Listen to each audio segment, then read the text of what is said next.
Launch sequencer. On my mark. 5. We're on express elevator to hell. Going down. 2. 1. Mark. Welcome back to the Resupply with me, Guy Next Door. Bring you your weekly... Stu, I blame Stu. Bringing you your weekly double tap of all things Space Marines and Laser Force. Stu, 9 months. Thank you so much, dude. Well-timed resub. Which makes me so happy.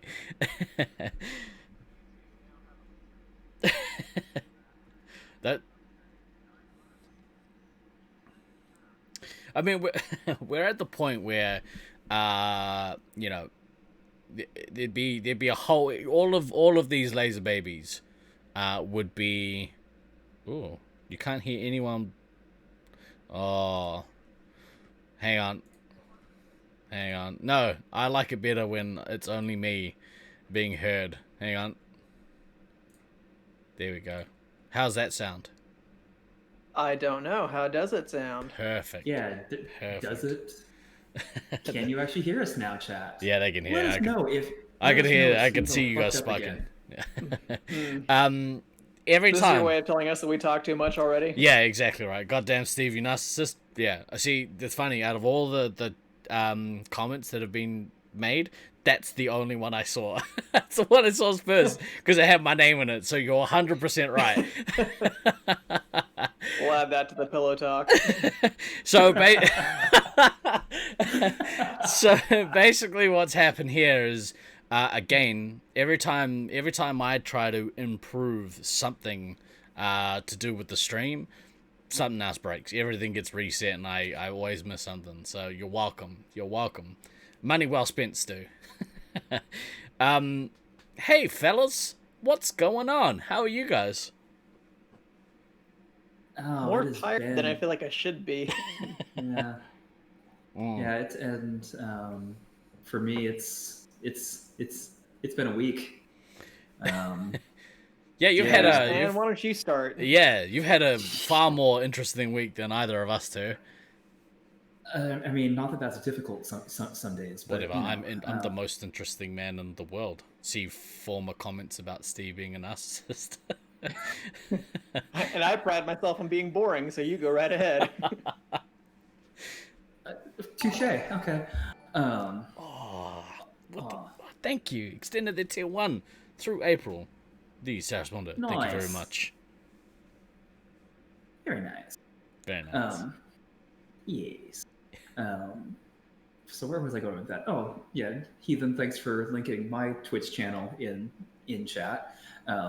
I'm gonna pimp that first because I need 23 more people to follow me so I can start making tens of cents per stream. We can make so, that you know, happen. I So, you guess know, I could if- do that. You know, if you haven't followed my channel yet, that'd be really cool if you This did. fucking Just guy. throw it out there. Yeah. Trying to steal our Kool-Aid. Piece of shit. Right, I'm cutting you out. That's it. No, so my week. So obviously last week was St. George, and that was awesome.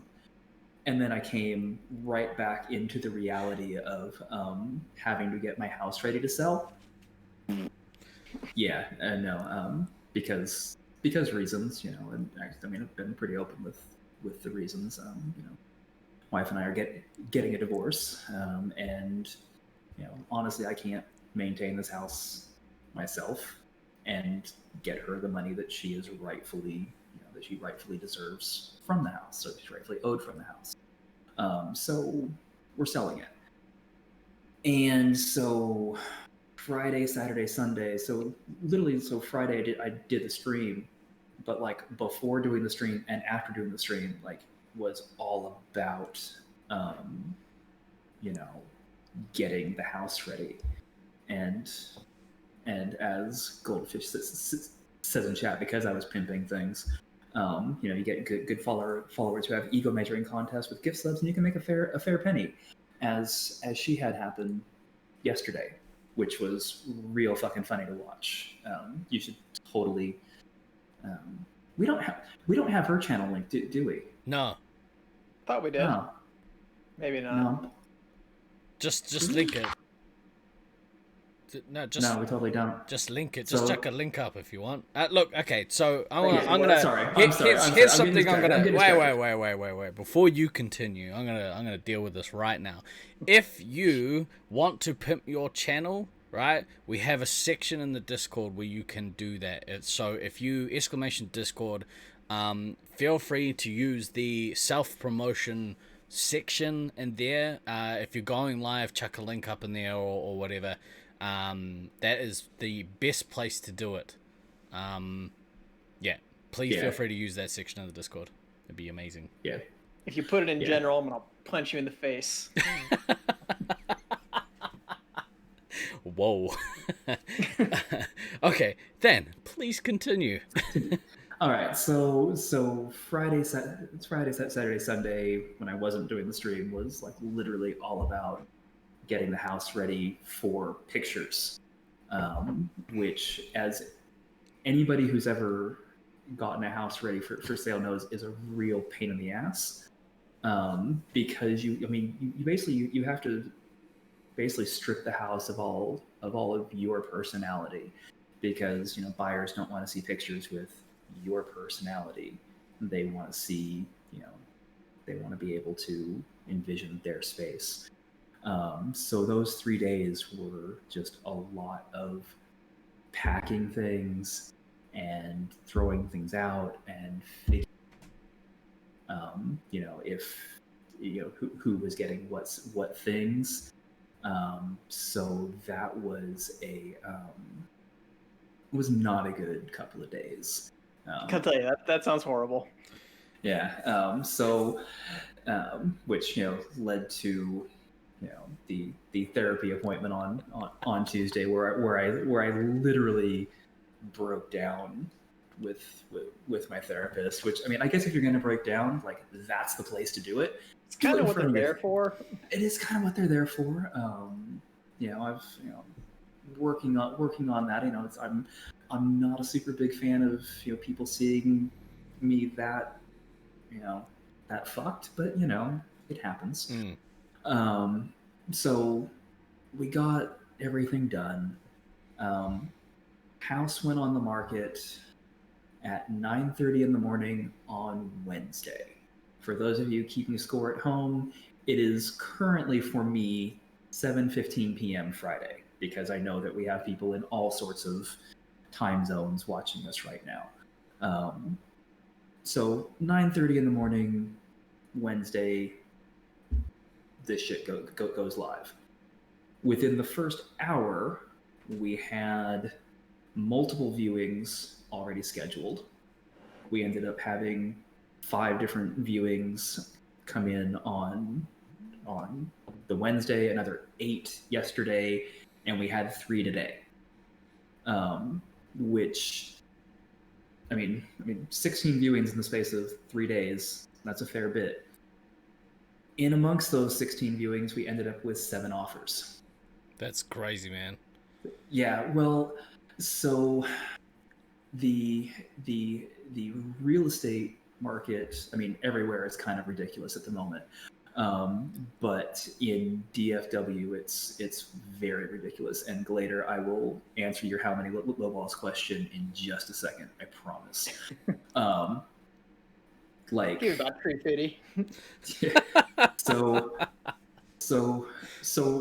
we, funny you said, we listed the house at 375. And tree foodie.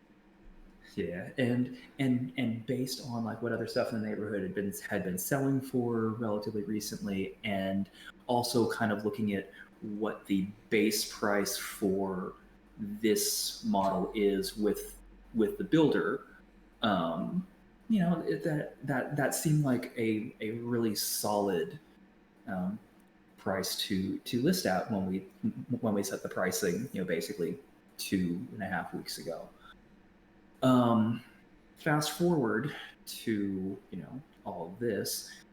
So apparently lumber is really fucking expensive right now. Apparently there are supply chain problems with getting a lot of shit from point A to point B.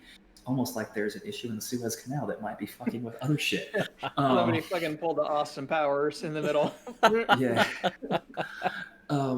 So the the base price for the house that we are in from the builder, brand new, when we checked this a couple weeks ago, was 410.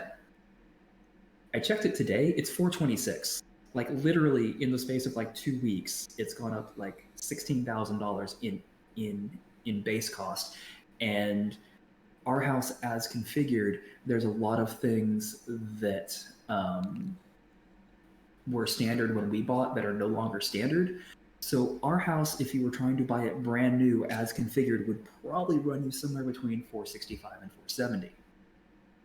Okay then, which is just it's just an asinine number because of not being able to get the supplies that are needed to actually do the thing.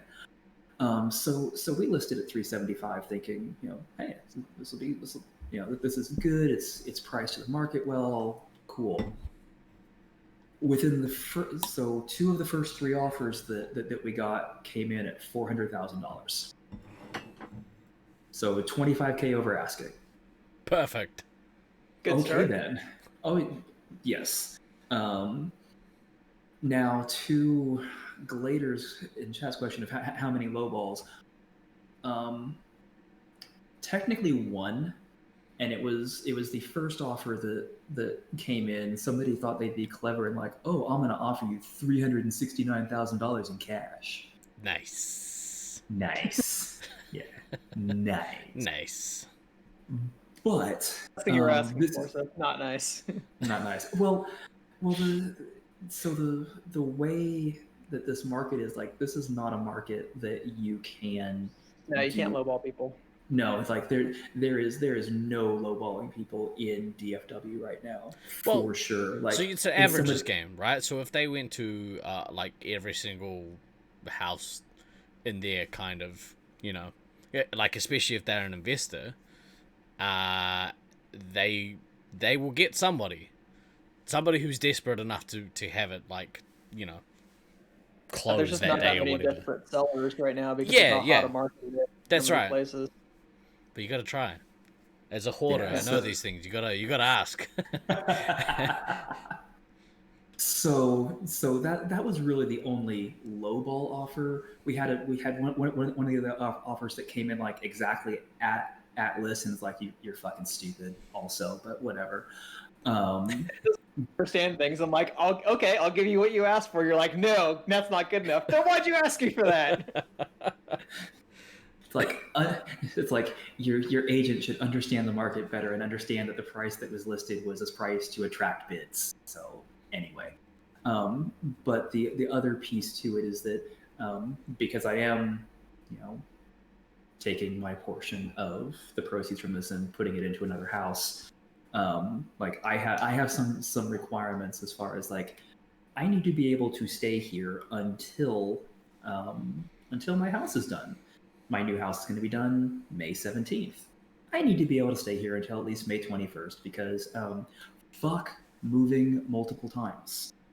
Not fucking doing it. Yeah. Like, it just creates all sorts of extra hassles. So no, we're not doing that.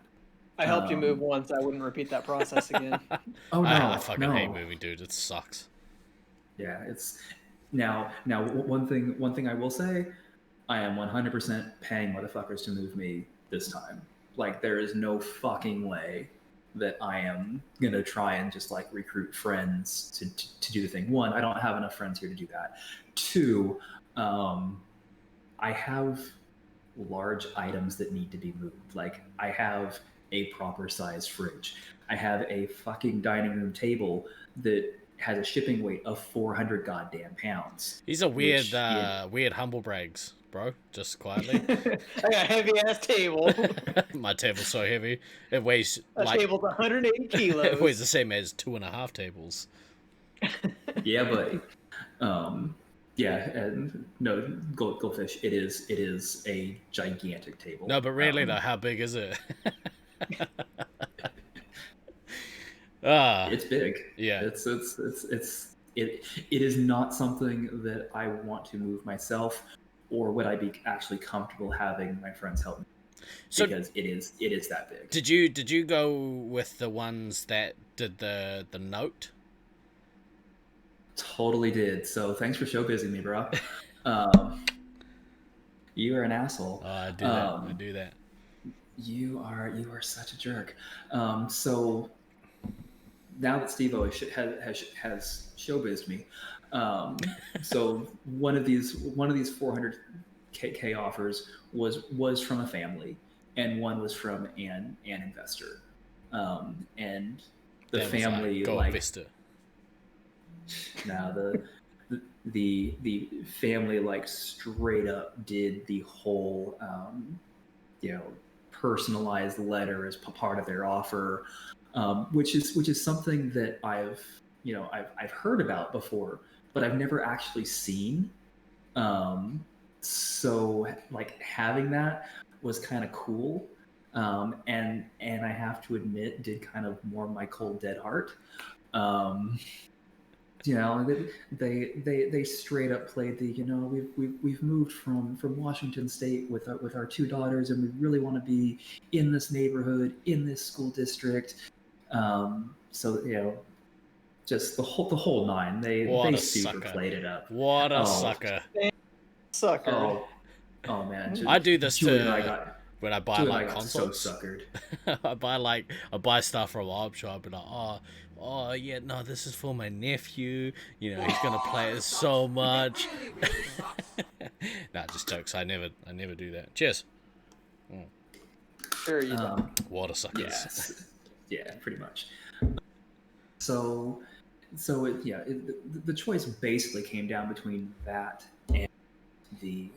and the investor, because really the only differences was the investor was they're a cash buyer, so cash is not bad, but cash is awesome. But the family was coming in like they were putting literally like half the amount down and only financing the other half, and they were giving me a free lease back until May 21st. Like, Tick, okay. Tick. Offer.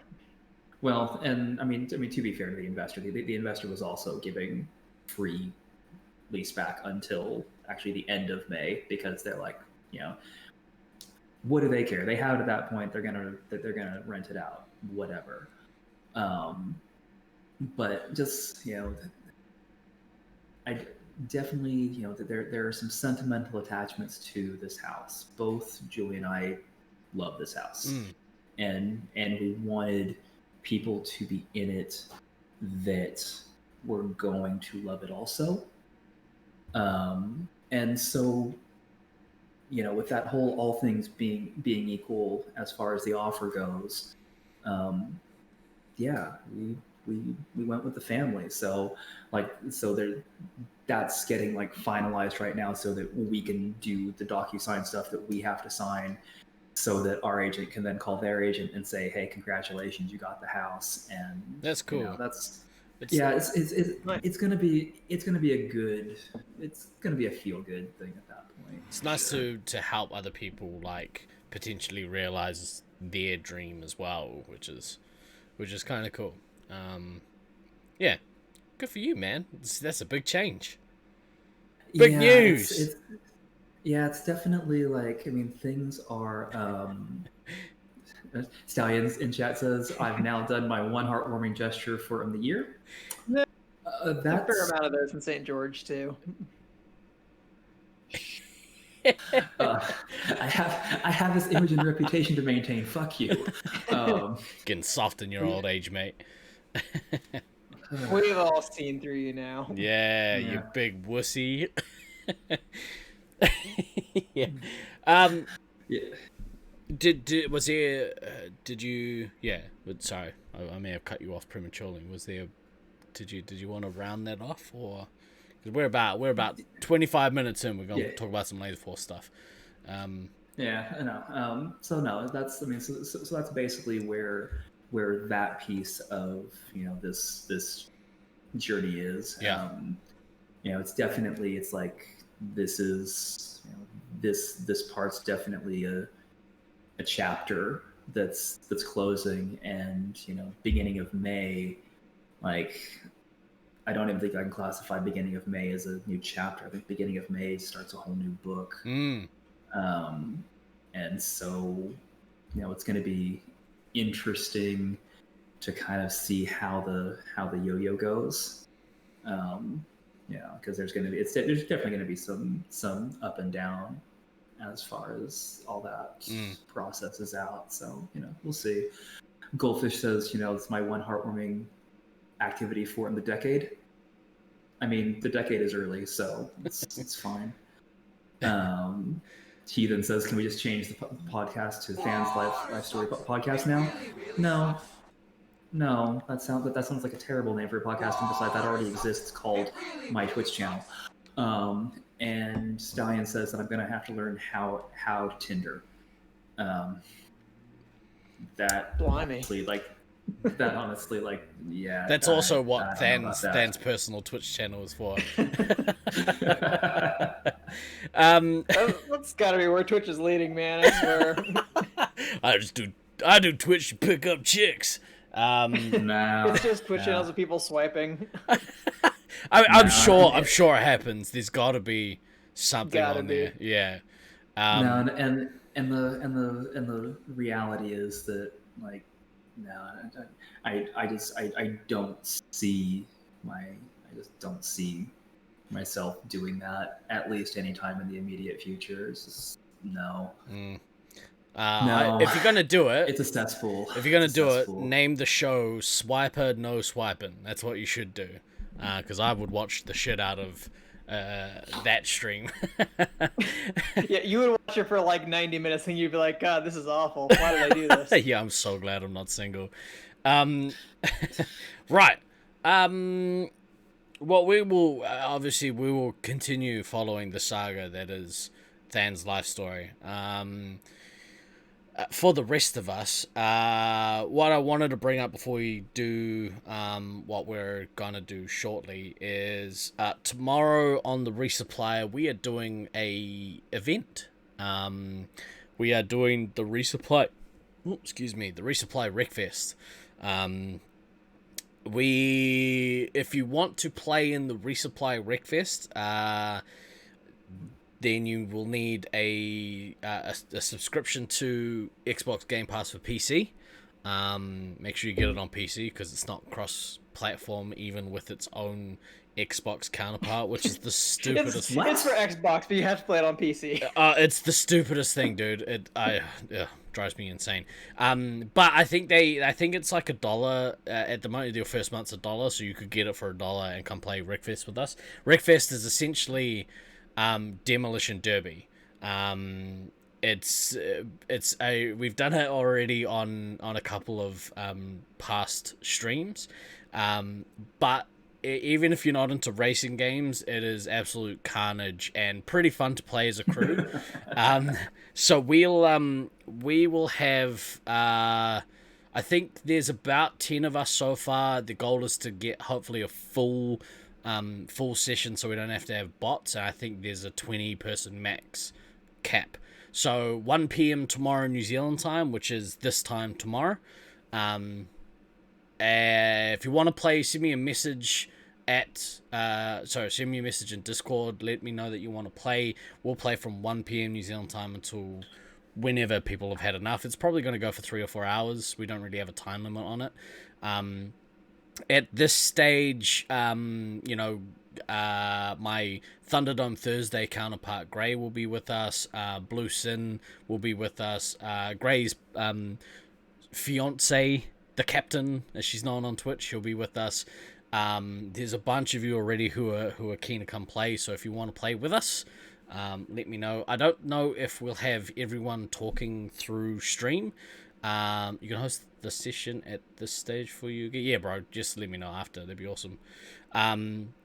So much love for Captain. She's great. She's awesome. She's one of my favorite people. yeah, I don't think we'll have everyone through voice chat. That'll probably be me, Steph, and Gibbo at this stage. But that's what the Discord is there for as well. If you guys want to have your own group chat, then you can. It's gonna be a bunch of fun. I can't wait. I mean, you can wait, and And it wait, will. So The other thing I can't wait for, next week we have our 100th episode. which is fucking ridiculous. It's crazy, It dude. just is. Like, how in the fuck do we have 100 episodes? Like, Well, look, seriously. How haven't we been canceled yet? To be fair, this should have happened a long time ago, because we we took a couple of hiatuses. I've been listening to old episodes. I'm up to episode 35-ish, and I don't think I'll get through all the rest of them between now and next week, because I don't even know if that's even possible. But Probably not. but it's been awesome to see the progression of how the show is changing. We'll talk more about that next week. I think the structure of that show at the moment is we're gonna play a quiz. I'm gonna quiz these two about their general knowledge about the podcast that they are co-hosts on. Oh, we're fucked. We're so fucked. But it's gonna be in a I get to subscribe to it most months. Yeah, I think so. it's gonna be hopefully a play along. So if you want to play along next week, you're more than welcome to, and we'll see how people have done on their general knowledge of the show. Hopefully, Chat, I'm counting on you for my phone a friend. no spoilers in chat. If you know the answers to these things, no spoilers. But we'll play some games. We're gonna have cake. Whether or not that's gonna be sponsored, I'm about to find out. Nice. Love me some cake, and also clearly, and also it's gonna be my birthday that day, so there'll be cake enough for Steve. But Oh, I heard you like cake on your cake. yo dog. Yeah, so it'll be Steve-O's birthday, and it'll be 4 days away from mine. Exactly so right. It's fun. But you know, Close to my birthday, so fuck y'all. not sure if your characterized knowledge of the Resupply back episodes is general knowledge. Sure it is. I mean, I don't know what else you would want to know more about than this podcast. I Well, ran general knowledge. It's like maybe lieutenant knowledge. It's lower down the tree. So I was speaking of old ass Laser Force things. I was at the skate rink last night because me and my wife participate in roller discos every Friday night. It's a bunch of fun. But at the rink there was a guy who used to be part of Auckland Laser Force. His name was Jeremy, aka Random Hero, I think. And I think he was even before you being here, Than. Yeah, because the name is not ringing any sort of bell. Yeah, I have a feeling he worked at Lasers for a little while. He knew the old owner Kev, and I'm sorry. yeah, well he knew it. Like Kev apparently was alright outside of Laser Force, but who knows. And yeah, so it was nice to talk to him again, and he sort of brought up a bunch of old Auckland Laser Force player names that I haven't heard for many, many years. So we were talking, he still keeps in contact with a bunch of people, and we were talking about how amazing it would be to have some of those old players come back and play a couple of members nights. So whether or not that actually happens, we'll see, but my goodness, that would be something special to see some old Auckland Laser Force names pop back up in the system.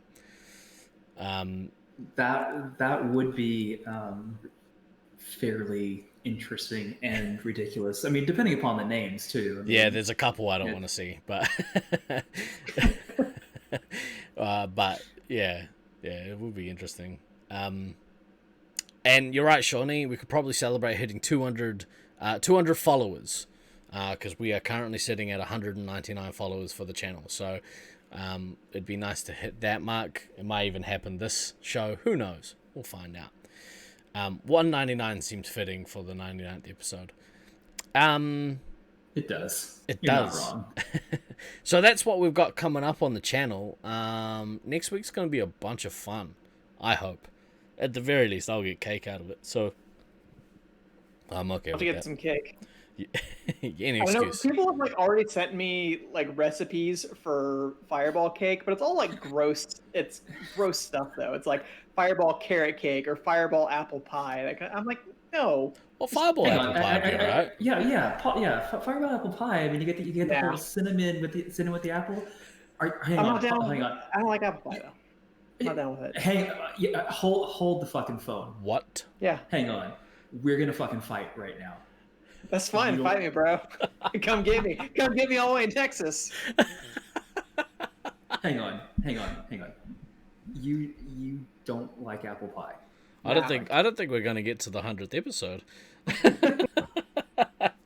Well, it was a good run, guys. I Yeah. almost made it to 100. DK's secretly Canadian. He It was doesn't my poutine.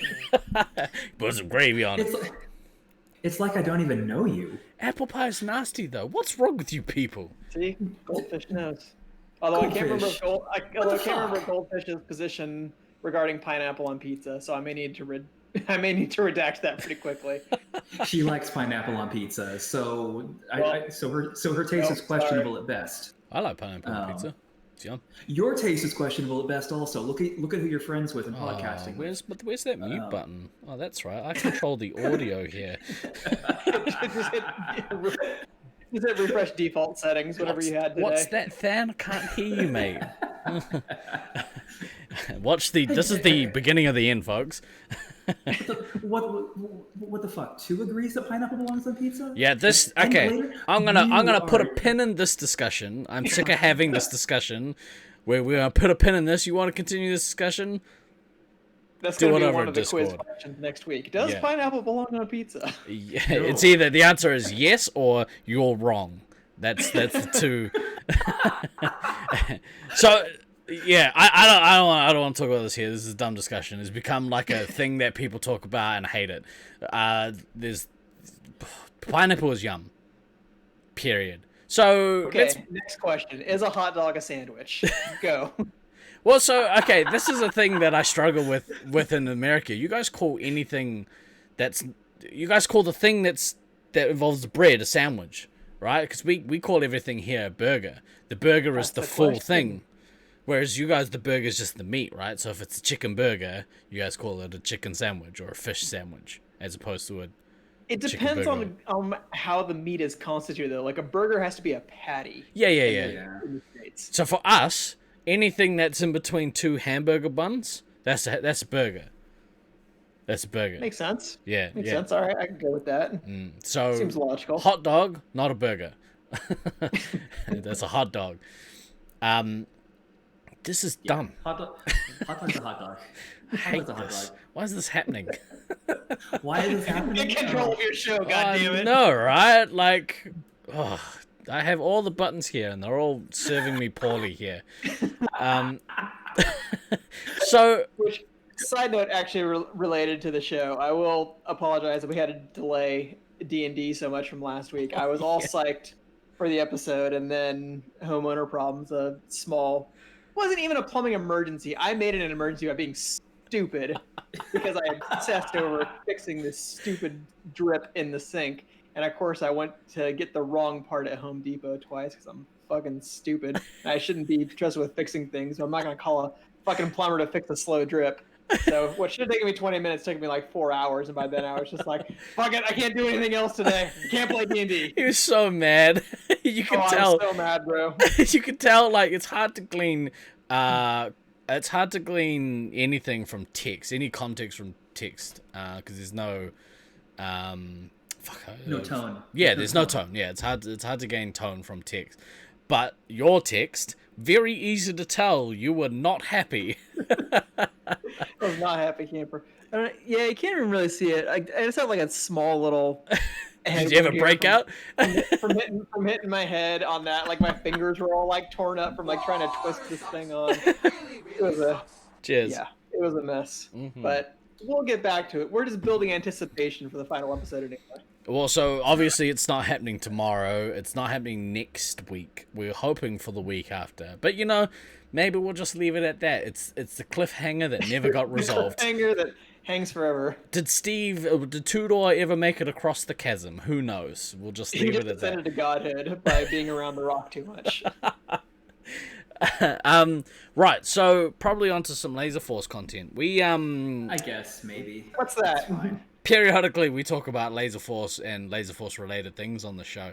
No. When we're not Really? building Lego or talking about dumb pineapple on dumb pizzas. But so something that came out of or talking about houses being sold. Yeah, or talking about like Than's general mental state, which crumbles from time to time, and we're there to pick those pieces up. It's like emotional Lego, is what that is. I mean, you're not wrong. Does it match the box? Kinda, but there's a bunch of spare parts. So we this week. No, let me start that again. Recently, you guys attended a Laser Force event, if you will, in St. George. Laser Force gathering. Yeah. Laser Force gathering, if you will. Nerd Burgess. I wish I were there now. I missed it already. Nerd Sturgis, not Burgess. Sturgis? I don't know. I don't even know. Sturgis. I don't even Nerd understand. Sturgis was the last one. This one was the St. George Laser Cova Extravaganza or whatever Ruff decided to label it. Nerd Sturgis 2, Electric Boogaloo. So out of that week, obviously you guys had a bunch of fun playing. Correct. From what I gleaned. Laser Force The Gathering, not a card game. We and by we I mean the community, were treated to an excellent laser tag montage video from put together by Mischief out of Loveland. I believe he made the Correct. Yep. yeah. And boy oh boy did I thoroughly enjoy watching this video. So much so because we were how did you put it before we started the show, DK? Yeah, because like all teachers who don't have a lesson plan, we decided we're just going to show the class a video today. And so we've become very good at taking like cool shit that other people do and milking that for content. So all out of ideas, not really. It was basically in the build up to what is next week, which has taken a lot of effort to put together. This week was a tad lacking, although I had a genius idea. Tad lacking. Tad lacking. Okay. I had a genius That's what we're idea. Okay. While I was at the supermarket this morning, I thought of a podcast idea, which we'll do at some point soon, but I really love it.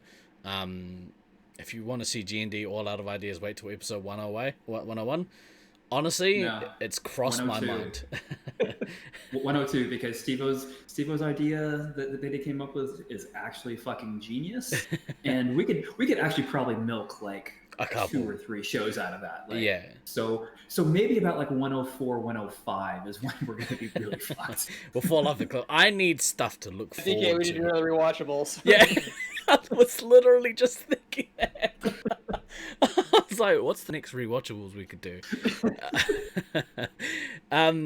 You're implying he ever has ideas? That's the one thing that I'm quite good at, Glader, is ideas. Executing on those ideas, not so much. I'm an ideas guy. I'm not a doer. I'm a thinker. Yeah, as much shit as I give Steve-O, I do have to give him credit for. He does tend to have a lot of ideas, and some of them are even good. Some of them are But also yeah. there. Yeah, but some of the execution on those ideas is leaves a little bit to be desired. But that's Hey, okay. we only had 100 episodes to try to get this right. We need more time. That's right. All of the ones that came before were mulligans. We need another go. So yeah, today we're gonna watch the video. We're gonna do a watch through, and then we're gonna talk about it, and I'll have it play on a loop maybe behind us. And we'll talk That about sounds like a something. terrible idea. There were a couple of things in this video that really bugged me, and we'll get into that in a minute. So let me change. Controversy. Let me change to fucking, where is it? Who even knows? There we go. Hang on. Watch out, we're about to be muted. Executing on the idea, not so much. Okay. We're getting ready to get muted again, everybody. Button doesn't want to work. Let's do this. Uh-huh. Right. This worked right before. Well, of course, it worked before the stream, but Yeah, just like your microphones. technically the microphone worked. So we're gonna do this. I don't know how the stream currently looks. To go live. Yes. Interesting. There we go. And we're gonna full screen that bad boy. There we go. Ooh, look at that. That kind of works. Fancy. Okay then. Kind of works. So we'll watch this. Why you have mirror flipped everyone? No, I just mirror flipped myself. Good. This is the only resolution that I should probably ever appear on camera anyway. Small. No way. I like The looking. miniaturized version. I like looking at your face. All right, let's watch this. Hopefully there's sound. And let me know. Let us know in the chat if the sound isn't super great, and I'll see what I can do to fix that. All right, here is the epic laser tab montage. St. George event put together by Mischief. Here we go. Green team, you guys ready? Let's turn that up as much. Express elevator to Oh, look at them! going down. 2, 1, mark.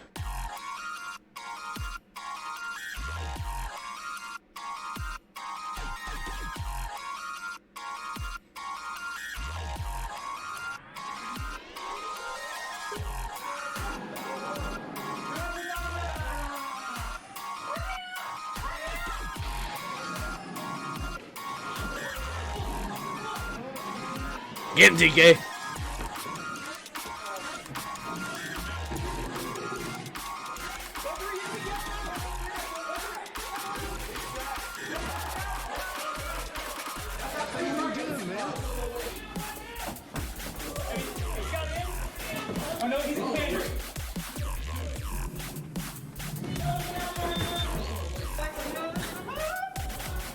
Might love the gun a little bit there.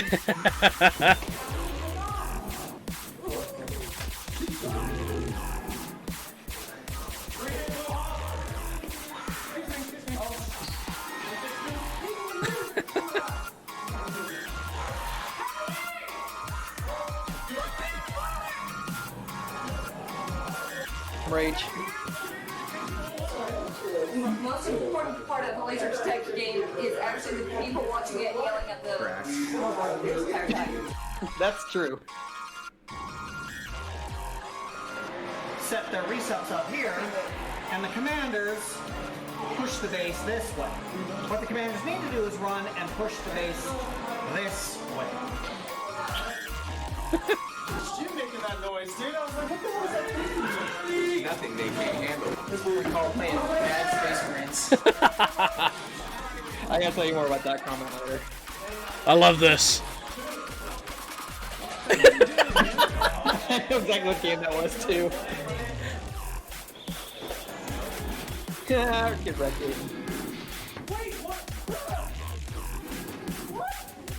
What? Get him, Dan.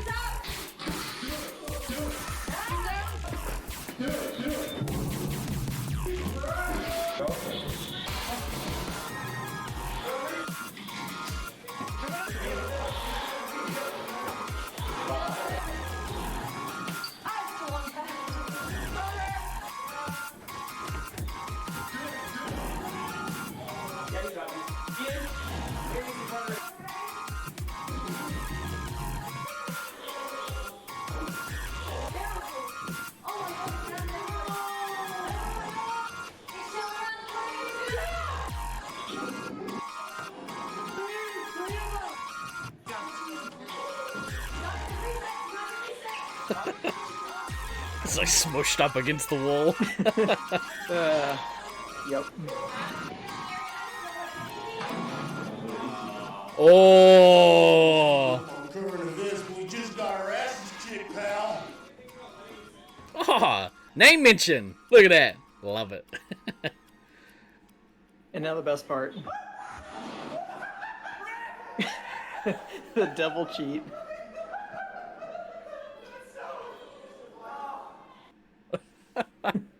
I loved that so much. Right. So Yeah, it was so good. first So things good. first. Let's mute that, shall we? And we'll just. I wonder if I can set it to loop. No. That's okay. Don't know about that. We'll just let it play. So, first things first. Amazing video. Well done, Mischief, for putting Yeah, together. he did a great job. Yeah, one of the best montage videos of actual laser tag gameplay. Yep. You right click the video. Oh, excellent. Boom. There we go. Loop. And so we to Tucker. hear this Thanks, comment in chat Tucker. that whoever designed the maze needs to be fired. No. No, Whoever, fuck off. That's a good maze. Yeah, whoever designed that maze, now in its original form there were some issues, but they've made some changes over the last like 5-7 years that like literally the 4 Space Marines, because yes, there is a second level in that maze that is a fucking lawsuit waiting to happen. So we don't. So it does not get used for space at all.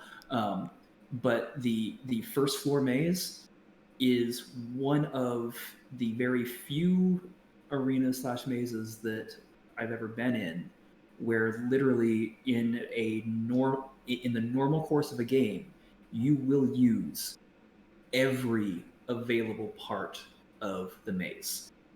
It's actually a very well designed maze for the space that it has. So basically more yeah. every time I've played it. Yeah, it's the first couple times I played it, I was definitely a little but now that I've played it in it like 4 or 5 times, like, okay, yeah, no, I actually enjoy playing in it now. So no, it's a really, really well designed maze for the space. So I wanna say it's inspired me to look at what my camera options are for. So good. For our home site, because the quality of the image and I assume that it's a reasonably dark arena. The quality of the reasonably footage is outstanding. Like, to get such clarity, in your video is pretty great. So it's inspired. Well, scene for in-game footage. Well, so the other thing, I mean, yes, it's a relatively dark arena, but it's not actually a super dark arena, if that makes sense. I mean, it's definitely more bright than I remember Auckland being. Auckland is very They've had dark. a relatively fresh repaint in the last couple of years too, so Yeah. that punches up some of the fluorescence a little bit. I think that's important. Like, it's a relatively inexpensive way to make the inside of your arena look outstanding, is if you just get your black lights and neon everything up. Look how awesome that looks, man. It looks so good. And if you're a little kid and you walk into somewhere like that, it looks like you've been transported to like a magical space place. Yeah, the wow factor for just stepping in and it being like bright and in your face is great. I mean, there's not there's not like a ton of theming or anything to it, but it's very visually appealing. So yeah. So we're gonna pull. Oops, that's not the right. As Goldfish says in chat, it's a laser tag version of a kid in a candy shop. Yeah, I'm actually really good with that particular description, because it has a good feel. You walk in, you're like, oh, we're here to do a thing, and it's going to be fun. Like, how some mazes you can kind of step into and they just kind of feel a little oppressive. Yeah. That makes sense. This one you step into and it's like, it's light, it's bright, and it just looks like, oh, we're gonna go have fun. There is a difference between a dark, dingy place and a dark, fantastical place. Oh, look, it's my evil overlord smile as Stallion says, that's not wrong. That is... Just pause it on Fan creeping on me right there. And you're like, hey, man, I told you not to look at me like that. Wait, look at what, Fan? So this is the first thing I wanted to bring up. Seeing this pop up in the video, it brought so much joy to my heart to see both of you on the same team, looking like you're having a mean time. And it happened when I saw both of you playing Resupply in a game on the scoreboard. But seeing this in the amazing light that it is, oh, look how joyous it is. It's so awesome. Fish says this should be a new emote. I'm not sure. I disagree with her. Like, I think We got Jaunty Fish should Than be... and Creepy Than. I mean, look, as soon as you get affiliated, boom, you already got some built-in emotes. So,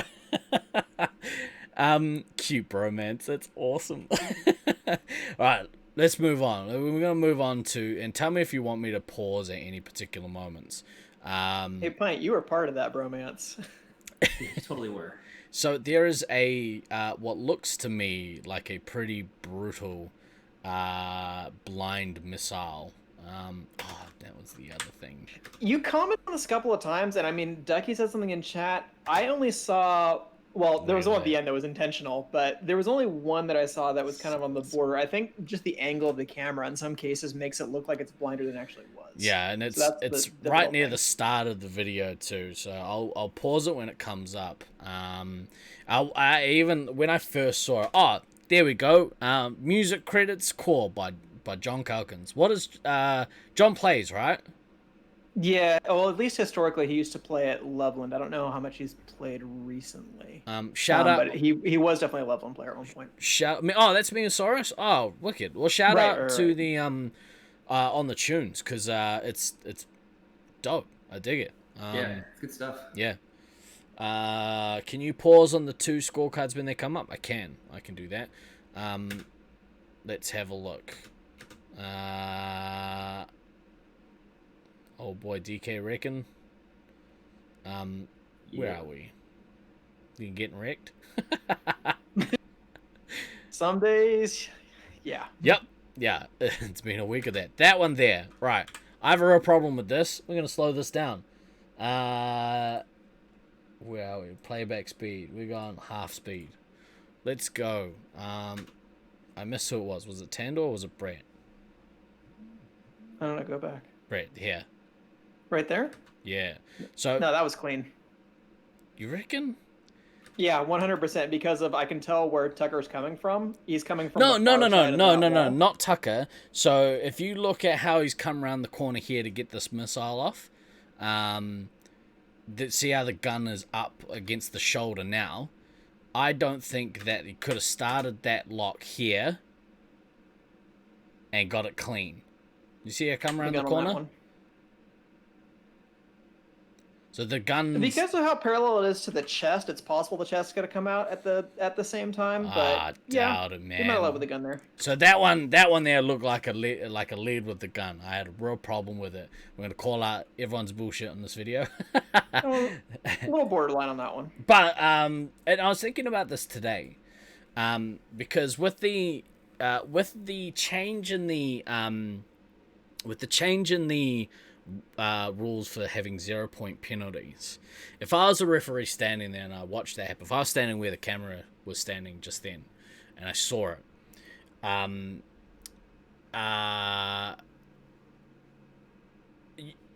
if I saw him come around the corner, you would have had enough time to react as a referee and shoot him before he got the missile off. In which case, that's quite a big difference between getting that missile and not. And it seems to be in a spot in the maze that's relatively open. If he had to come around with his gun lower or come around a little more square, he probably still would have got the missile off. It's just he started the lock early on what I thought was a blind. If I was a referee, I would have called that blind. And that could add some serious ramifications for the game. So yeah, I just thought it was an interesting thing. Like, do you make the call as a referee to be like, well, he probably would have got it off, but it still started as a blind shot. If you believe that it starts as an illegal shot, it is your duty as a referee, in my opinion, to stop it right there. Yeah. Well, because the rule says targeting. It doesn't say anything about they have to like actually do the thing. So that's definitely one of those judgment calls in the moment, which is ever so fun for everybody. Now, having said that, by and large, like, nobody was being a dick last week, which was really cool. That, as a, I mean, there were a couple of moments, because there's always a couple of moments, but by and large, everybody was trying to at least play into the spirit, which is all, like, that's how every competition should be played, right? Within the spirit of the rules. But that's also why we have a rule set. So I don't know. It's an interesting thing. Glader said he would have shot him. Yeah. And that's if I were standing where Mischief was standing with the camera, and that was my perspective, then yeah, I would probably agree with that. Because, like, just the angle, like, it really looked like he came around like this. And if I'd been standing behind him, I don't think I would have had the angle to see. No. So yeah. Anyway, I thought it beared mentioning. I thought it's really interesting catching this stuff on camera, because then you could dissect it, which is awesome. Just going off the definition we use for 0 point penalty system, you would have shot him exactly, because the idea is that, and normally, when we're talking about the 0 point penalty, normally you talk about how it's less of an impact because all that happens is you get put down. But in this particular instance, because he came around the corner, I think, blind, into a missile, that impacts his score. So it's kind of like it's like a penalty that was worth like half the penalty point value, if that makes sense. So true in the case where you put somebody down for a chase where they're about to break a resupply or something like that. Yeah. So, I mean, you could make that case for anything you do. The point is, and I would agree with what Glader says here, right, if it was still taking points, probably not. Because if you were still penalizing a player in terms of points, you have to give the benefit of the doubt to the player. If it's 0 points, you need to give the benefit of the doubt to the player who is potentially the target of the infraction. Yeah. Because you want to prevent an infraction from happening in the first place. Yeah.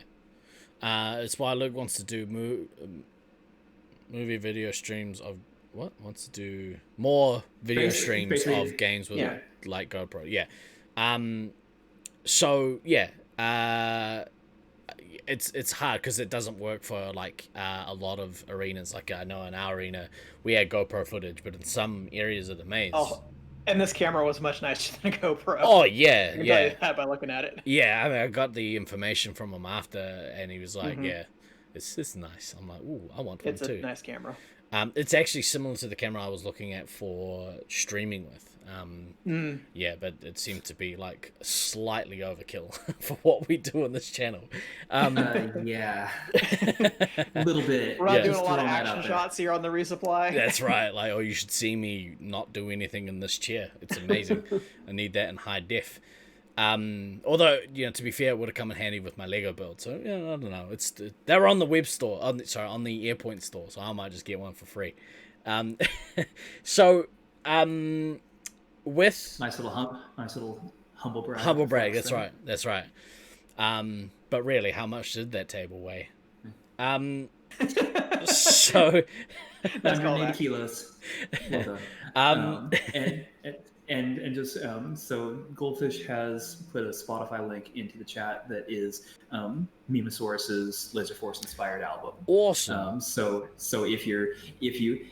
if you pay for Spotify, so the experience doesn't suck with it, and you're curious as to what he did, click on the link. Can someone Goldfish, can you put that in Discord, please? I find it hard to like open links from chat here, so if you could put it in there, that'd be amazing. Or if you want to search for Gen 8. Perfect. There you go. Perfect. I might hit him up for using more of his music on stream. Yeah. We should use that for the new intro instead of that you. terrible music that we have now. I know. The music you have now, it's such a hack job. That band is so fucking I like terrible. that song, but I'm so tired of hearing it because it's at the beginning and end of every fucking show. Yeah, I know, right? We're gonna have I think after the 100th we'll re-look into it. Plus, I like to support people who are still making music. Fucking none of this, none of this breaking up. What bands. a savage! So did I? Oh yeah, I didn't mention. So we actually have a show on April 24th. So that's awesome. Wait, who's this we? 2/3 of a band is not a band. We're a duo. Fuck you. It's fine. Yeah, everyone wants to see. So you're the Jet Noise. Yes, no, literally. That's what we're playing under. Is the Jet Noise. You gotta go. That's what the new logo is and everything. Thanks, Goldfish, for stopping in. Hopefully we'll see you tomorrow.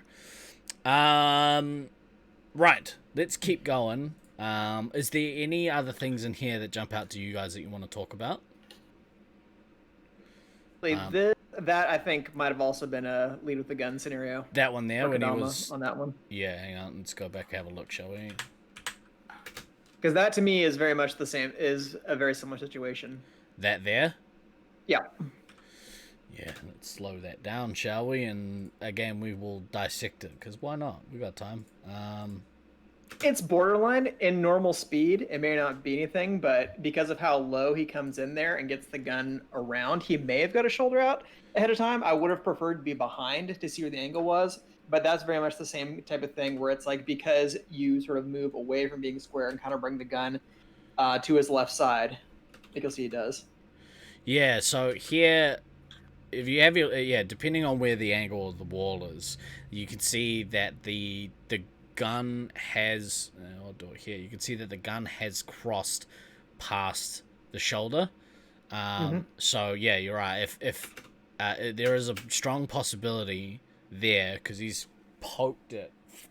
As soon as you move your gun away from your chest, that's when you start getting into problems. What was that? Sorry. Danger zone. yeah, exactly right. Like if you move it out, enhance. If you move it out, yeah, then you run into the problems of crossing past a wall or potentially blocking sensors with your arms or whatever the case is. So yeah, this is how you get better at reffing. Why? By breaking this stuff down. Yes, that's basic. Yeah, Pine Size's comment about, oh god, is this the future of reffing games? Like if this is the future of training refs. Yes. This is not the future of reffing games. Yeah. This is the being able to more quickly recognize things when it's not an actual game situation where it matters in quotes. Having this type of video where you can have kind of a more leisurely walk back on and basically train yourself to be able to recognize things faster. It's not a bad thing. I like I like the application for it because it does mean that you get an opportunity to teach newer players or players that are new to like the competitive rule set that may or may not understand when you're like you have to keep square, and they're like, what the fuck does keep square mean?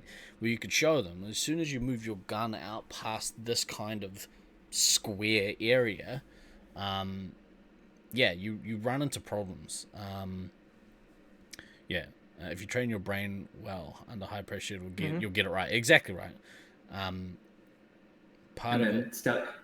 Stein's comment about part of it, there's not a large amount of high quality in-game lasers footage you can actually have these discussions on. Yes, like that is definitely a it makes this a little problematic in terms of trying to have the discussions, because a lot of the in-game footage really is like I mean, no offense, Steve-O, but like the GoPro stuff from inside of Auckland lasers, like it's okay. It's but unwatchable in some instances. yeah, but it's not high enough quality to have this type of discussion. Yeah. Whereas if you can have a lot of light coming in from like from a referee's perspective instead of from a player's perspective, that's also a very important perspective to have. Like where mischief is potentially where referees would be standing, and so you get the perspective from watching the game rather than playing the game. Yep. Morgan's comment in chat that this is super useful to them as a UK player, as someone who doesn't play under this rule set. So as we're dissecting, it's helping it kind of settle, like, oh, this is the shit you guys are talking about. And later, refereeing St. George's Field. I don't think it's not that much worse. There are basically like 2 or 3 areas you really need to watch for chases, but there are wide sections of the maze where it's like there's always a secondary path that you can take. So unless somebody literally went right behind somebody, there are always ways you can avoid chases. Right. Now, honestly, just hearing words like, oh, right. So hearing words is like, what are they talking about? But seeing it in a video helps. Yeah. So if you can, at a site level, if you have a competitive site, or at least competitive players, and you can teach them using tools like this, I mean, that's only going to improve the level of competition at tournaments. Well, in theory.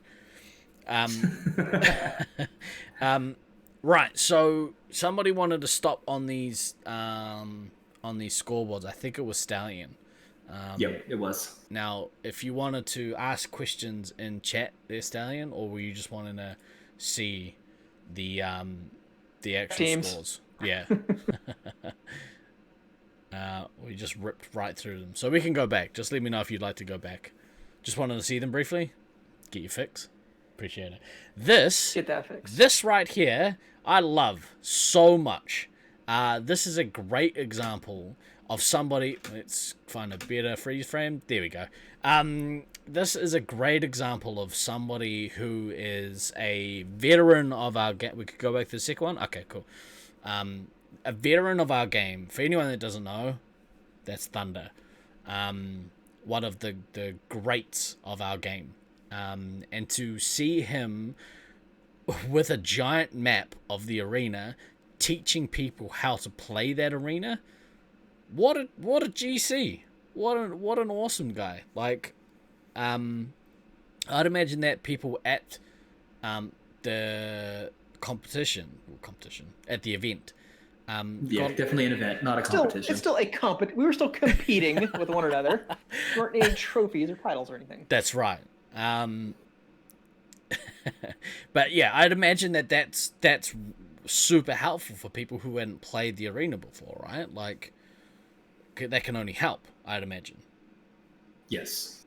Yep. Accurate. And I know what he's referencing here too. Yeah. And it's actually a point that I tried to make to players in SAC a couple of times in a different way, because it's obviously the map is way different, but I understand the principle he's trying to illustrate here, where it's like, rather than backing the resupply into a corner, you actually want to flush them into the open.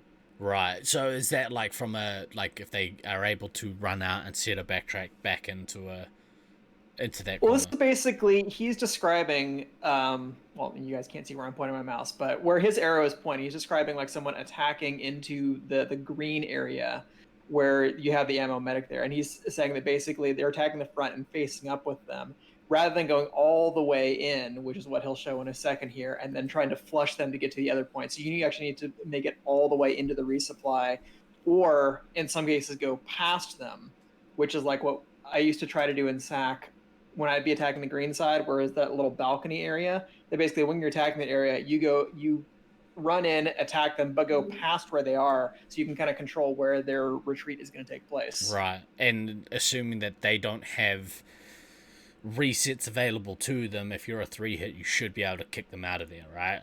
That's kind of the thought process. just them, that would certainly be part of the thinking there. But so much of what happens in St. George is contingent on basically getting the resupply out into the open. Because anytime you have to go into the open floor in that arena, you are really risking losing 5 lives before you can get reestablished someplace You're else. gonna Sometimes you get can make it wrecked. across. Yeah, sometimes you can make it across. You can sneak around, but if the other team has any degree of field control, you're gonna get pinged a couple of times before you can get to your next flush spot. That's brutal. Yeah, it's not great. Hang on, let's have a quick check. And so we'd never had that level of prep and help here, but it'd be so awesome. Yeah, like anytime you can get a veteran of their home site. So again, listening back to the old episodes, Rusty did a very similar thing, and also some other Brisbane players did a very similar thing in the build up to nationals in Brisbane. Hey Gary Breen, what's going on? Cheers.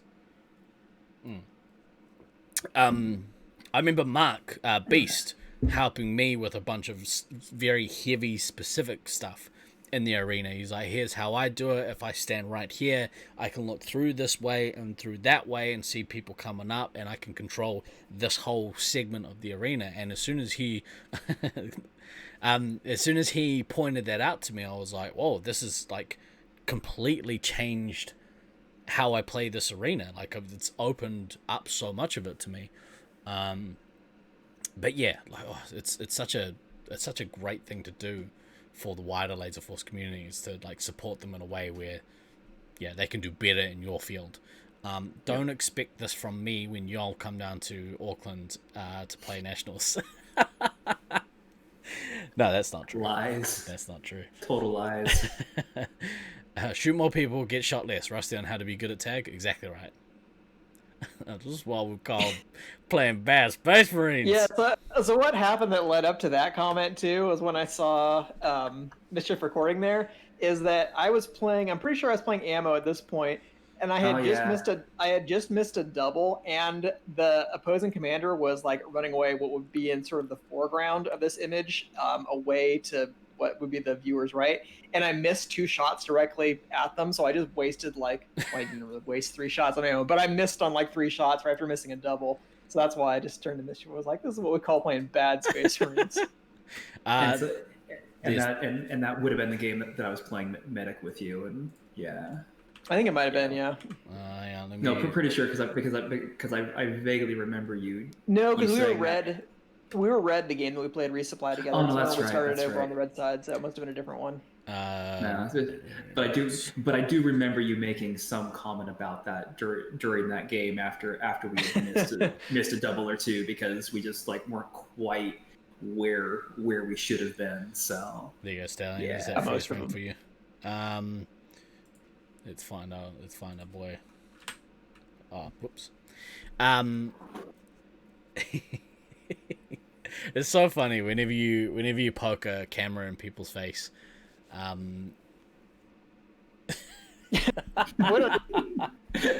my son. Please leave him alone. I love this so much. Like concentrating. Oh, hi there. Yeah, Inferno is very good at hiding in the trench there and just being unnoticed, because that particular spot of the maze, it's just incredibly hilarious that it's directly under somebody's resupply, and it's one of the best places to hide because there's no immediate view from that resupply point in there, unless you're like Dylan and you're 6'12" and can just look over the wall and see everybody. So is this the resupply area that Ease is talking about in that presentation? No, this is the blue corner. Right. He was talking about attacking the green area, which is actually like the tertiary, not very desirable resupply point. Who is that that's just come in and kicked people? That's Applesauce. That's Applesauce. Is it really? Yeah. Huh. Yeah. She owned some fools too. Yeah, she fucking wrecked multiple games. It was because she's come in pretty good. there. I need to just run away. And see the peace. So she basically come in, run past, to the back of that resupply area and flushed these mofos, which is so great to watch. Not that you know the Freedom units very well, but isn't 6'12" just 7 foot? Probably. That's the joke. That's the joke. Yeah. This bugs me. So the way Snowflake is currently holding his gun, if there is a wall that runs, let's say, so in our arena in Auckland, we have very tall walls. It's very mazy. You don't have these half walls and stuff. And so if somebody comes around a corner holding their phaser like this, that phaser is coming out around that corner first.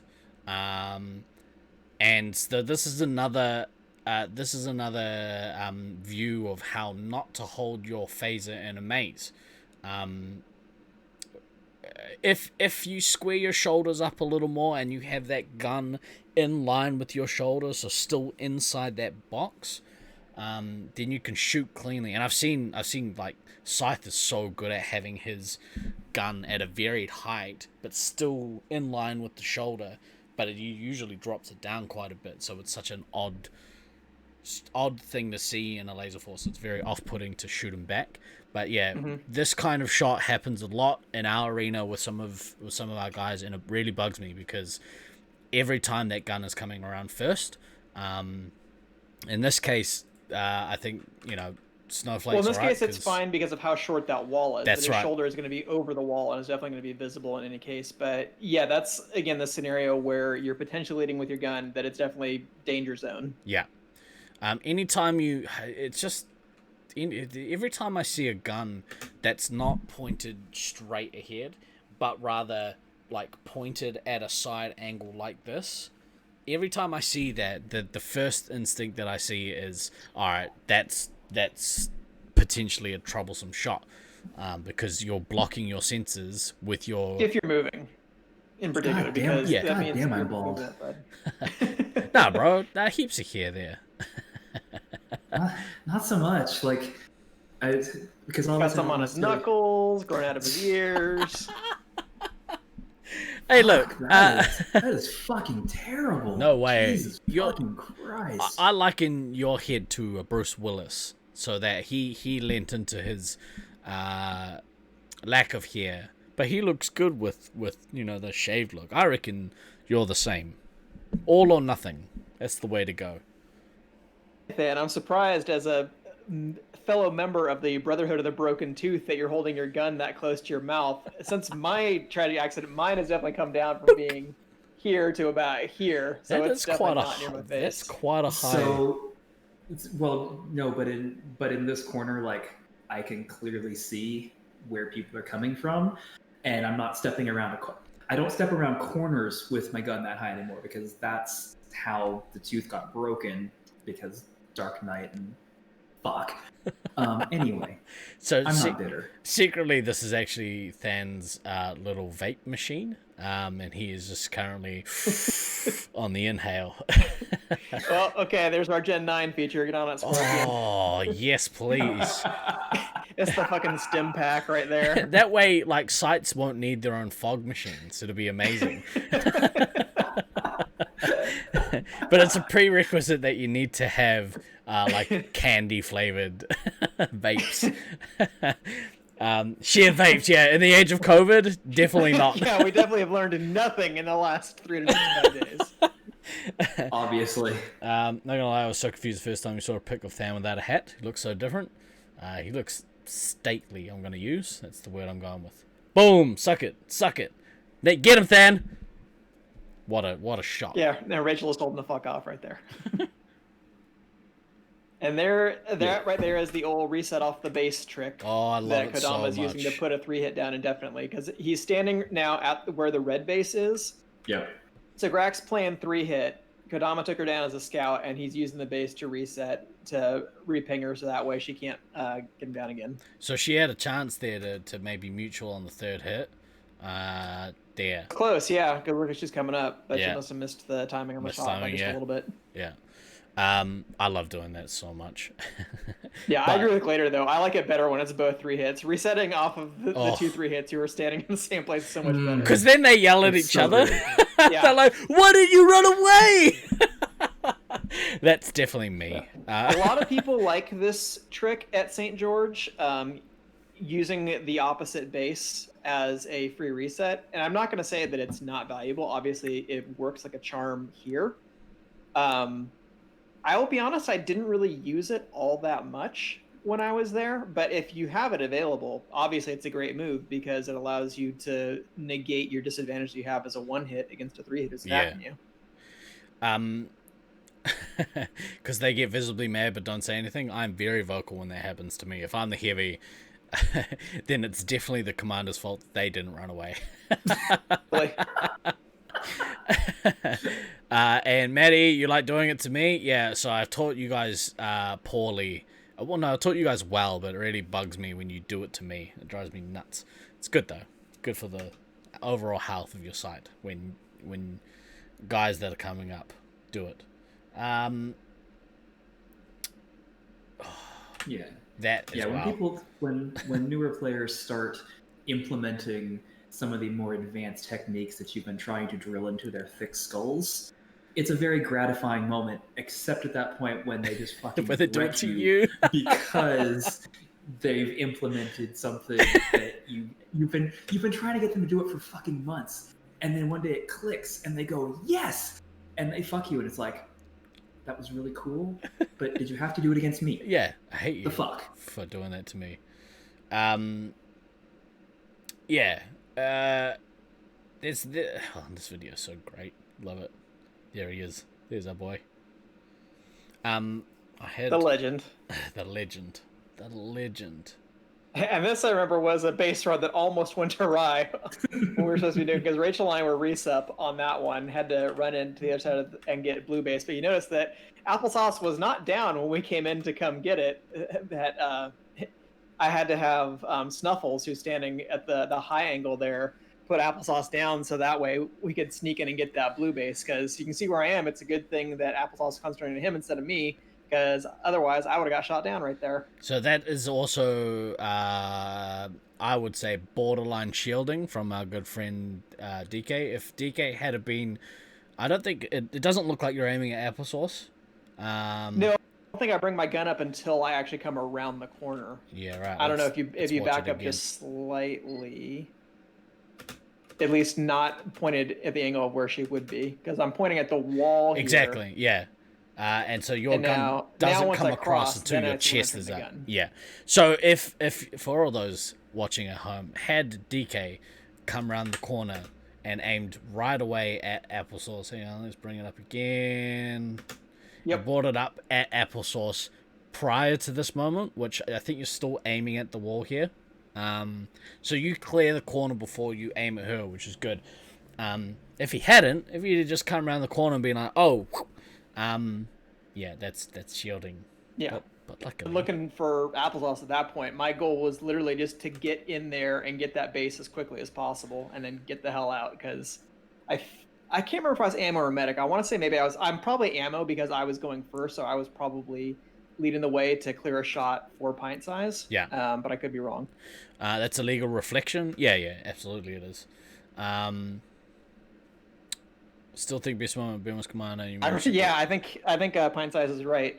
That was when the nuke actually went off, but Pint shot me going down toward to get the base, but there, because it takes so little time to cross the field, you actually don't want to put down the other resupply when you're running to get the base, because I basically have to sprint from the yellow area all the way to blue before we come back up, before the other team comes back up off the nuke, so I can slide in there and get blue base real quick. So I think that was what happened there, right? Is that it almost went awry, but obviously it happened because look, we had Inferno and Snuffles covering us.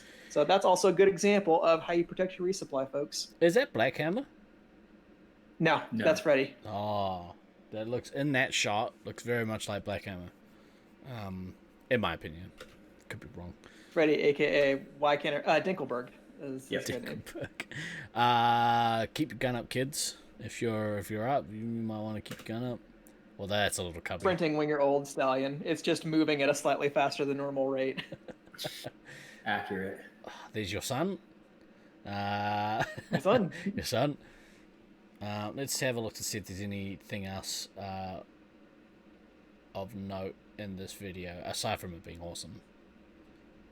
I love seeing, like, crystal. Ooh, okay, there we go. There's one.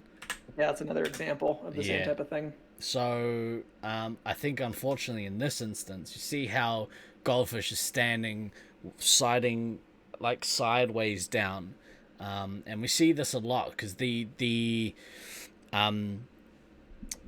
isn't that blind because of her hair? I mean, her hair is covering a lot of her shoulder. Maybe I should make sure I have mine tied up. You folks with your luscious locks, this is where Than has the advantage. Than never cheats like this. Yeah. That's accurate. Reflect off his head. Yeah, this one's also apparently accurate. So, the I have had that happen. So, I love it. I realized it was Boom, a joke, headshot. but no, I've literally had people reflect my shoulders off my head. Oh, that's which is amazing. Yeah, it's Man, it's no not wonder good. Hoodie was able to just dismantle you and Sneak. It's all kinds of shine. He'd probably just bouncing off both your heads and just racking up the medikits. It's like See, shooting. It wasn't your fault. It's Sneak. like shooting into a prism. So, yeah, this is quite, yeah, I agree with you, Glader. This is a pretty bad one. The instinct here is if you're stood sideways, and again, this comes back to as soon as you move your gun away from what I like to call the triangle. So basically, you have a triangle that's formed by your arms, and your torso. As soon as you move away from a triangle, that's when you start getting into this kind of territory where your inclination is to step out from the corner, and obviously your gun's coming first. There's no way that the rest of your body isn't going to clear that corner before or at the same time as your gun. So yeah, I tell people all the time, make sure you square up. What I mean is that you turn your shoulders. Someone needs to try and fight her. Square up, fool. Yeah, so if you're not square, that's when this happens. And yeah. I would. So yeah, when she actually takes the shot is legal because of when she's out, but she's targeting because the gun is the first thing to cross the plane of that wall. So she's still going to be targeting Odin when she comes around that wall. Yeah. Easy form fix, step of the back foot, so you're square without leaving yourself vulnerable. Yeah. I think I understand what you mean, Stu. But yeah, if, like all you have to basically do is a lot of times you want to be like sidestepping around a wall rather than stepping forwards and looking that. Yeah. sideways. Yeah. She does pre-fire. It doesn't matter about firing or not. It's about targeting. So the shielding rule. Yeah, that's the only point I wanted to make is that whether or not she was legal when she fired, you're still going to be targeting because you're crossing the plane of that wall with your gun first. Yeah, Morrigan. Yeah, exactly. Like this is a big difference between how laser tag or Space Marines is played within our competitive community and how it's played in others and other tag systems, right? Yeah, really, the statement there is this is the difference between Laser Force in the Australia, New Zealand, US scenes versus every other tag system, no matter where they are. Like the amount of times that like Geddon players have come into a Force tournament and they're like, "What the fuck is this bullshit?" Yeah, is fairly it's fairly impressive, really. We talked about it.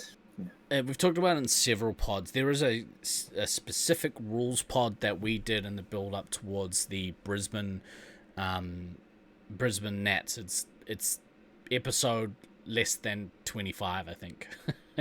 Something like that. Me, DK, and Traj, I think, talked about this rule in great length. But I mean, we had played a Space Marines 5 tournament in the past with this rule not in effect.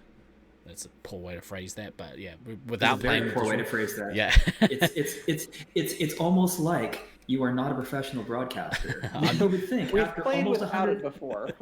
You would think after Yeah. almost 100 episodes, you would know how to speak properly to get your point across. I'm just No. throwing that out there. No. Like DK put it, that's what I meant to say.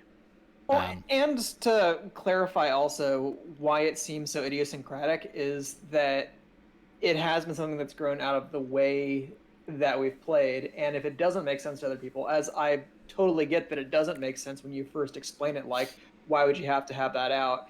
But I would consider it more akin to like in basketball, like the 3 seconds in the paint rule. It's like, well, why shouldn't you just be able to stand in the basket and have somebody throw it to you and then just dunk it immediately? The other player can try to block that. It's like, yeah, but the type of gameplay that promotes, it slows things down, it creates a kind of a clogged environment.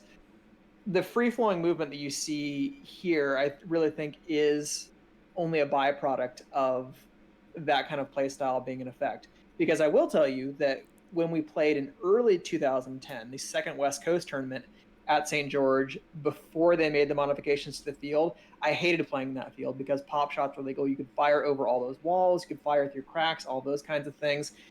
It was awful, and it was so static. There were very few places to move. It was virtually impossible to break anybody out of the blue corner because of how they were able to stagger over those walls. It's so much better this way. Yeah. Instead of having several people just kind of peeking over all doing this shit, it creates a free flowing environment, which is like I mean, again, we're kind of biased towards this style of play, but it is No. it is I think a more fun way of playing. It goes all the way back to when Dan and I turned up to Newcastle in '99 and got scored about rules about one day before playing Masters against the Australians. Dude, it was fucking brutal because I mean, neither Stallion or I had like any idea of this, and so I know for myself, like, went in to play a couple of games, and like literally I'm standing like, with like all my shoulders just racked behind walls and just, gun around corner, fire at things, and I'm getting yelled at, and I'm like, what? This is what you do. Yeah. And I was very, very quickly disabused of that notion. And it was a very painful Masters tournament for me, because I was also not as good as I thought I was in comparison to other people, because, who knew? But like, actually seeing the gameplay, because for me it was a light bulb moment, because up until that point, we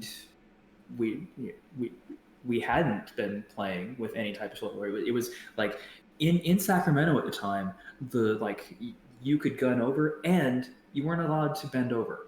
Like if you were running away, you weren't allowed to go to 90, which is, and there were a couple of other rules that, looking back on, it's like, this is fucking stupid.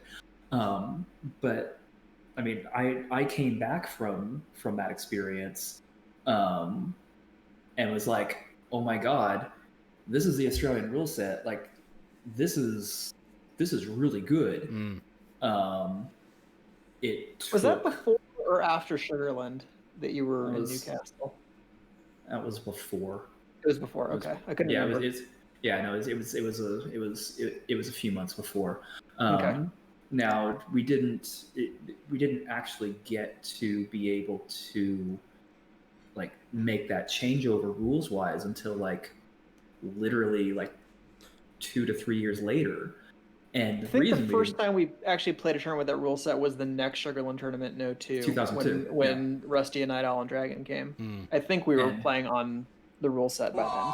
Yes, but it literally took it took 3 years and a whole bunch of people stopping playing that were the most vocal opponents before we could get the traction in Sacramento to do the thing. So there was a solid core cadre of people that were not me, that were very, very opposed to shifting. That was just the change dumbest is shit because ever. people hate change. Like, and again, like you could kind of understand where those people are coming from. They're like, this in war, why would you stick more of yourself out to get shot? To which the response is, well, this isn't war. This is laser force. I just use artillery in war. Yeah. So yeah. So I mean, the evolutionary process of the rules being used in the States. I mean, yeah. So it was 2002 before we started doing the thing, and then we had this multi-year gap where Sacramento was not a force; it was a zone.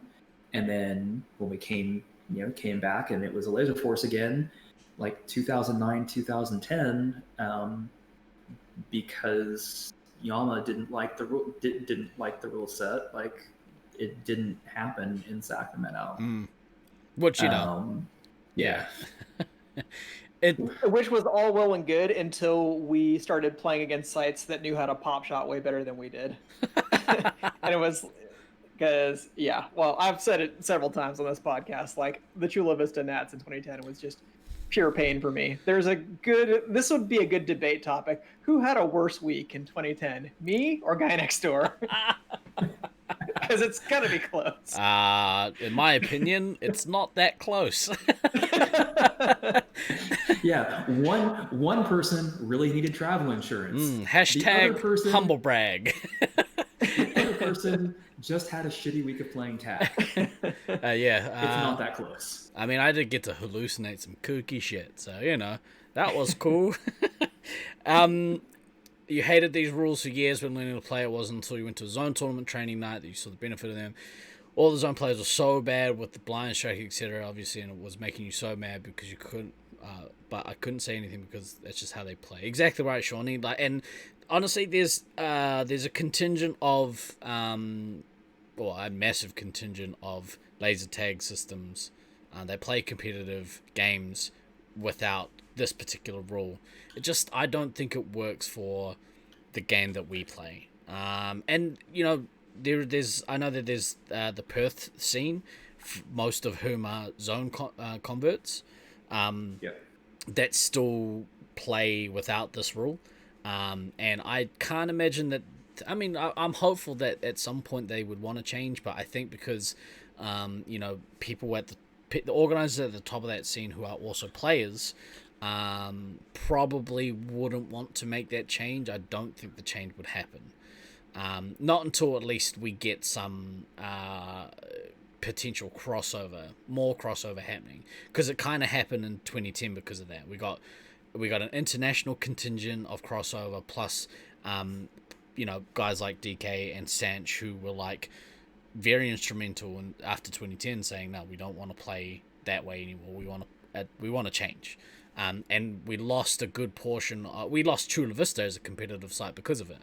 Their site wasn't willing to change.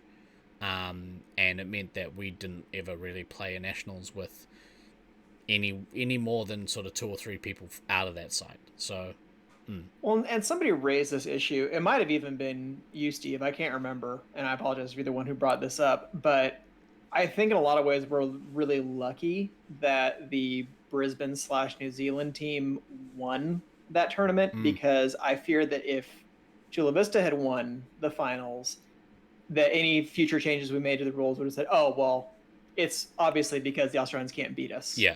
If they I play think by it was. their rules. I think it Which might even be I don't Rusty think was the that said it. case, but I think it was Rusty who said it. Me and you so. had a chat with him in a prior episode about this. Yeah, maybe it was him, but I think it's good, obviously, that they won that Nats. So that we could say, well, look, we can do it both ways, but I just think it's a more fun game if we play by the international rule set. It makes it more than just running in and shooting over a wall for 15 minutes. And the only way you can track them is with a nuke. Regarding the Perth site too, I think they still play a lot of the zone emulation game there as well. They're basically still largely running zone games. They're just running it on the superior Laser Force software. Yeah. And if all you're playing is a zone emulator game, then that's fine. Yeah, you don't need to use that rule set. But specifically for Space Marines 5, I think that is what you should aim to do. So I don't have any problem with them like playing the zone emulation game by the same rules that they want. I totally think that's fine. And you don't need to have a chasing rule in zone or the zone emulator game because there's no reset. So you don't need a chasing rule.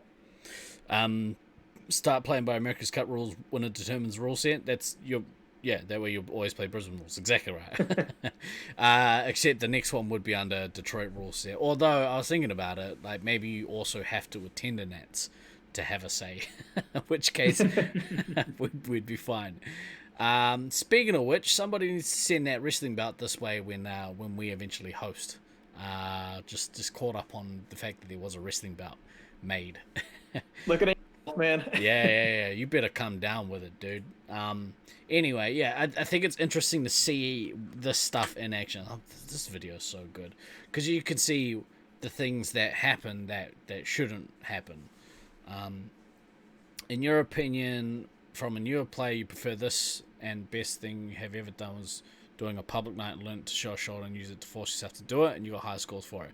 Exactly. Like, it's interesting. A lot of people who play in the public games will revert to, I don't have to show a shoulder because I'm playing in the public games. But if you can play public games and still play by the rule set and still do really well, all that does is improves your overall ability, I think. Well, the other thing that this rule set does, and I think it's illustrated in this video as well, is that it does force an improvement to your arena awareness because you are having to make those steps into, you're essentially having to step out and expose something to take a shot. And so because you are at that greater risk of being shot, you have to really look at what are all of the angles that you could be hit. So it just kind of forces it forces that greater arena comprehension quicker. As far as that goes. And here we see two ex-Chula Vista players attempting to do the Chula Vista shot against one another. Before we get into that, someone who loves film edit, especially the editing, a curse effect, the home arena is dark as shit, owned by a grump. I know, right? This video, the quality of this video is outstanding. Stu says it's funny because you broke that in 2009. You had a crossover between Blast and Laser Edge. Yeah. All right. Blast, who played a slow-paced accuracy game based heavily on pop shots. When we demonstrated how broken SM5 could get doing that at the end of the argument for US rules. Exactly. It is for Space Marines especially. It's not a great way. I can understand like if you were just doing like an individual laser tag game. Then I can see how some people will want to do it. Not me, but some people. Boy, oh boy. What a couple of amazing, terribly blind shots these are. So we should know that they were deliberately messing with each other here. Yeah. So some might say that Connor is like out in the open. The problem is this point here. So he is extending his gun out to shoot this around this corner here, and the rest of this wall is blocking all of his other sensors. Is this Nolan? Yeah, that's Nolan. Yeah, it's Nolan. I don't recall ever meeting Nolan. Maybe in 2010, but I don't know. But you were in a fugue state. Yeah, so, he was also just a wee lad a wee at pup. the time. He was like he would have been like maybe 10 or 11 in 2010. I think he said he was 12. Okay, whatever. He's young. He was a wee lad.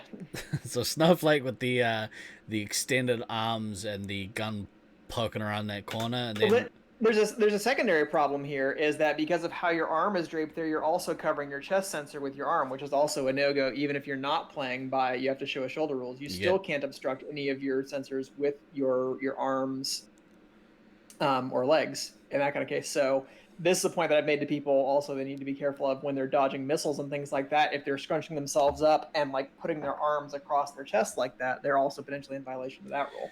So Nolan's a little cleaner here, but not by much. I think, like, again, like you said, this was done for comedic effect, we feel. Yeah.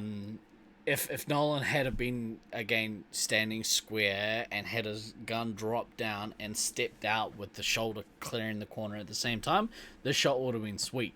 But he's got the gun sort of turned sideways and doing a kooky thing. So now Scythe can do this shot legally by getting his shoulder and gun out at the exact same moment. He's so good at it, and it's really good in effect. But if you can imagine basically how Nolan is standing now, if he just tucked his shoulder back more toward the wall and just had the gun out like that, that is basically how pop shots in Chula Vista used to work.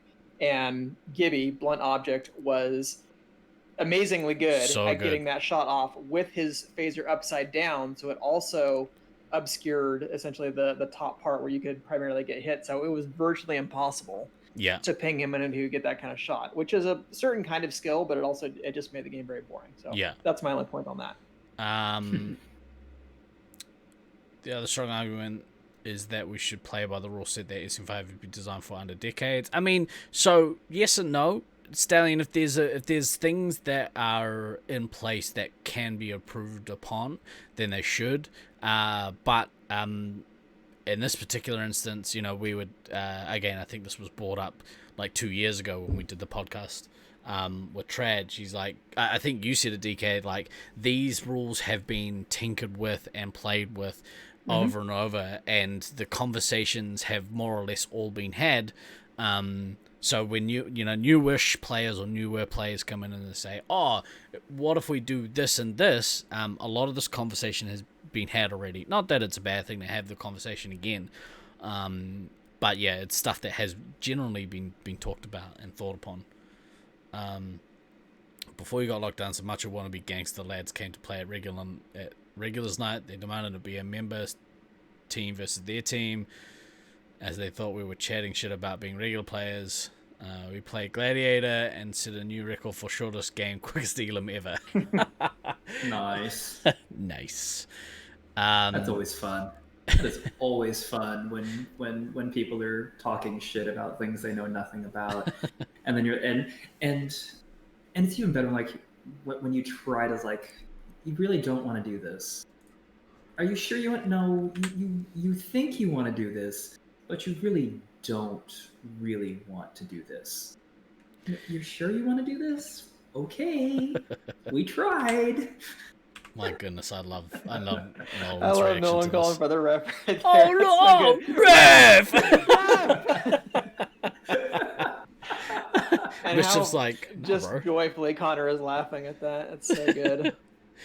I cracked up so hard when I saw that video the first time. It's so good. Yeah, it's this video is outstanding.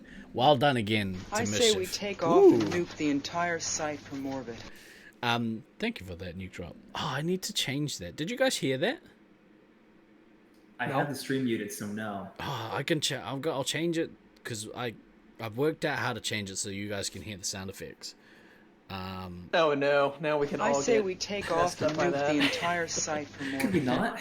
Because that sounds terrible. That sounds like a terrible idea. I think only you need to be fucked up by the sound effects, Devo. We only need one ADHD brain dealing with that at a time. Yeah.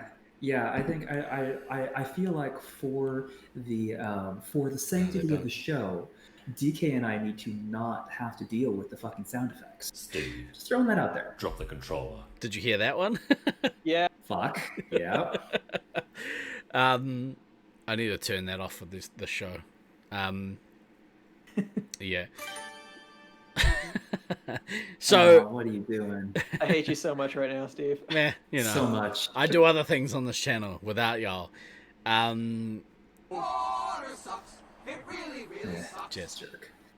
Actually, that was kind of a good moment that I feel like that one worked too, because I think Bagel and I basically did the same thing getting into that yellow resupply corner. If you back up a little bit, you'll notice kind of the way that we sidestepped and tilted our body into it rather than going with the gun first. Yes, let there? it go from here. So so I'm coming up here. So notice, like, I'll step with my left foot. Yeah, you can't really see it because I was behind the wall, but watch what Bagel does here also. Where he kind of sidesteps on his left foot to get into that corner rather than leading with the gun. That there. So when you strafe, his left foot first, so moving to the side that way.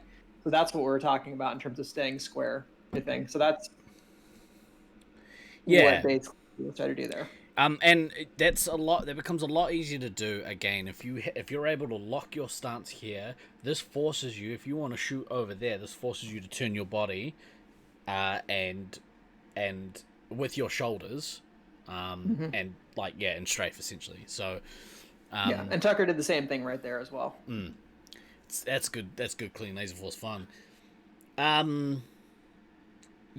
What a video. Outstanding work. Outstanding. It is. It's inspired me to look into our camera setup, because if I can get one and film some footage like this in our maze, I think even with our house lights on, it's going to be a little dark. But if we can find a way to do it and create some more content, that's all it comes down to, kids. Content creation. It's almost like we do a podcast that we need more content for. Tucker's missile bugged you so much there. Let's go back and take one last look at it. I think he said because it locks so quickly. Here? Yeah. All right. Like he basically gets like he was. That's why I just said Gen 8 nonsense. Right there. I'm pretty sure that's me he's missiling. I'm fairly certain that's me. Is that why all of that, like this light that you can see here, that's your forehead? It's extra reflected. Love it. On that note, we're probably good. We probably talked enough about this video. At some point, I mean, if you want to keep talking about it, we can stretch this out. It's a lot of mileage out of a 3.5 minute video. Oh yeah. Really is. We talked about doing more things like this with some of the first person footage. I don't think we would do it for all of the things, but maybe I'll find one or two clips that are worth talking about, and we'll finally get around to recording that show. That'll be episode 104 probably.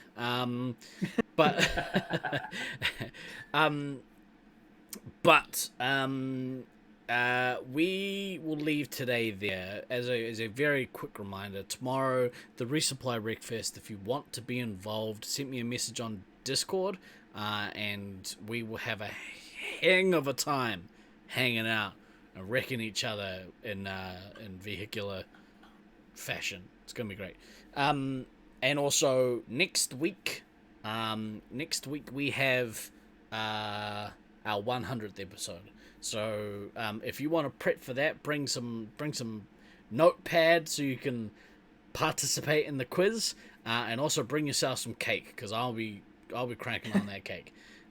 Cake's mandatory. Cake is mandatory. You guys better be eating some sort of cake product on next week's show. I'll think about it. Big boy here is not the only one. But for this week, I have been Guy Next Door. I've been DK. And I've been Than. Always remember to backtrack, kids. We will see you next week for our 100th episode. I can't wait. Peace. Later.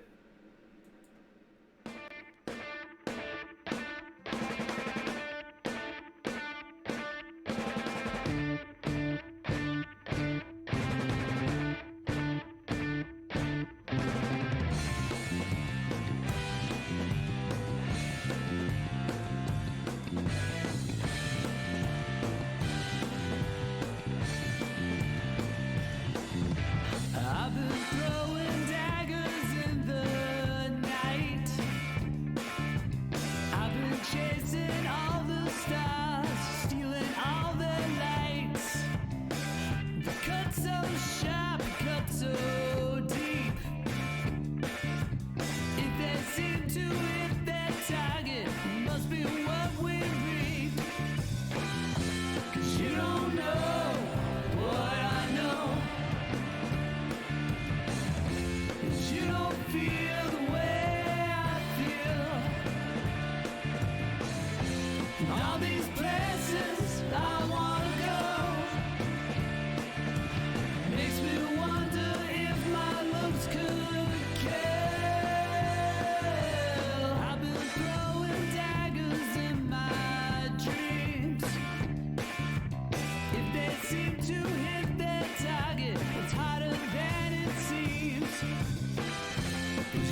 to